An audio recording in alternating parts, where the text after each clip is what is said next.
اس دنیا میں جرائم اور پاپ کرنے نہیں آئے، اس دنیا میں رشوت لینے نہیں آئے، اس دنیا میں چوری ڈکیتی کرنے نہیں آئے۔ اس دنیا میں کیوں آئے ہو؟ اللہ اکبر۔ دنیا میں آنے کا مقصد یہ ہے اس دنیا میں رہ کر اس دنیا کی تیاری کرو۔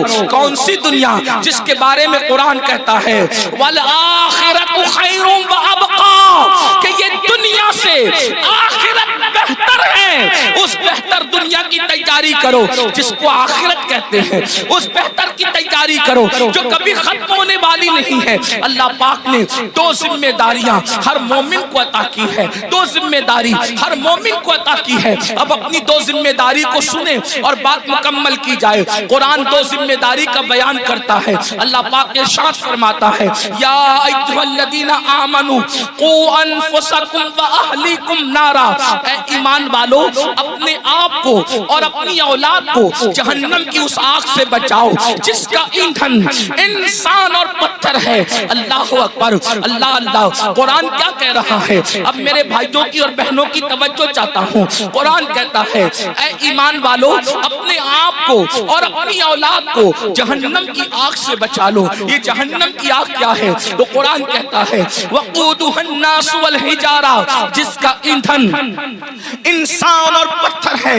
یعنی وہ لکڑیوں سے نہیں سلگائی گئی، یعنی وہ کوئلوں سے نہیں سلگائی گئی، بلکہ اللہ اللہ جہنم کی آگ پتھر سے اور انسانوں سے سلگائی جائے گی۔ اللہ کے حبیب غیبدہ نبی صلی اللہ علیہ وآلہ وسلم کا فرمان سنو۔ جہنم کیا ہے؟ جہنم کی آگ کیا ہے؟ جہنم کے دہکتے ہوئے شعلے کیا ہے؟ اللہ اکبر۔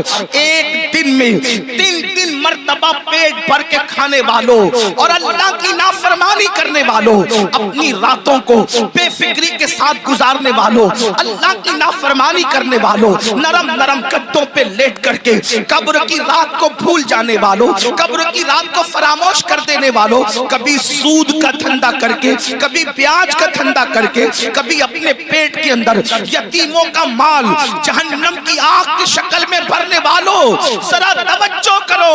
یہ جہنم کیا ہے جس کا ذکر اللہ کے حبیب غیبدہ نبی مصطفیٰ کریم رؤوف الرحیم صلی اللہ علیہ وآلہ وسلم نے فرمایا۔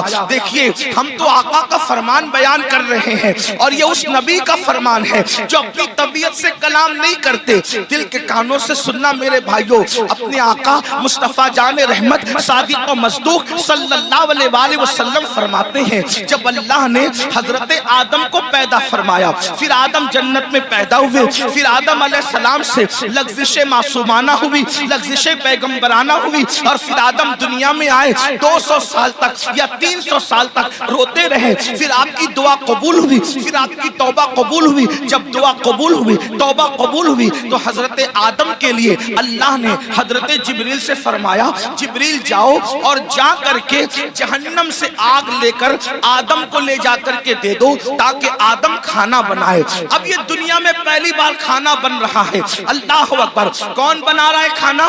حضرت آدم۔ دنیا کی پہلی ڈش بن رہی ہے، دنیا کا پہلا کھانا بن رہا ہے، اور کون بنا رہا ہے؟ آدم علیہ السلام۔ اس کے لیے آگ، ابھی تک دنیا میں آگ نہیں تھی، دنیا میں آگ کا عطا پتہ نہیں تھا، بلکہ اب آگ کی ضرورت پڑی حضرت انسان کو۔ یہاں پر جو ہسٹری کے طالب علم ہیں اور تاریخ کے طالب علم ہیں ان کی توجہ چاہتا ہوں۔ اللہ اللہ۔ لوگ یہ کہتے ہیں انسان پہلے بندر تھا اور بندر سے ترقی کرتے کرتے وہ انسان بنا۔ یہ کون لوگ کہتے ہیں؟ وہ لوگ کہتے ہیں جو انسانیت کے ٹھیکیدار بنے ہوئے ہیں۔ کیا کہتے ہیں؟ انسان پہلے بندر تھا اور وہ ترقی کرتے کرتے انسان بنا۔ انسان پہلے ننگا گھومتا تھا، پھر ننگے سے پتے باندھنے لگا، پھر یہ کرنے لگا، پھر وہ کرنے لگا، پہلے جھک کے چلتا تھا بندر کی طرح، پھر یہ ہو گیا، پھر وہ ہو گیا۔ انسانیت کے لیے اس سے بڑی گالی کچھ نہیں ہو سکتی۔ اوروں کے نزدیک نظریہ یہ ہے کہ انسان پہلے بندر تھا، ترقی کرتے کرتے انسان بنا، لیکن ہمارے نزدیک تصور انسان یہ ہے کہ سب سے پہلے اللہ نے جس انسان کو پیدا کیا وہ اتنا خوبصورت تھا کہ اس کے حسن کو دیکھ کر فرشتوں نے اس کے آگے سجدہ کیا ہے۔ نعرہ تکبیر، نعرہ رسالت، مسلک اعلیٰ حضرت حضور سید امین القادری صاحب قبلہ، حضور فیضان اختر۔ انسانیت کو گالی دینے والے وہ لوگ جو کہتے ہیں انسان بندر تھا، واللہ پہلا انسان آدم علیہ السلام ہے، اور آدم اتنے خوبصورت تھے کہ حسن آدم کو دیکھ کر ملائکہ رشک کرنے لگے۔ حضرت بیدم شواسی کہہ رہے ہیں اب آدمی کچھ اور ہماری نظر میں ہے، اب آدمی کچھ اور ہماری نظر میں ہے، جب سے سنا ہے یار لباس بشر میں ہے۔ کون کہتے ہیں ہمارا پہلا آدمی تو آدم ہے، بلکہ آدمی آدم ہی سے بنے۔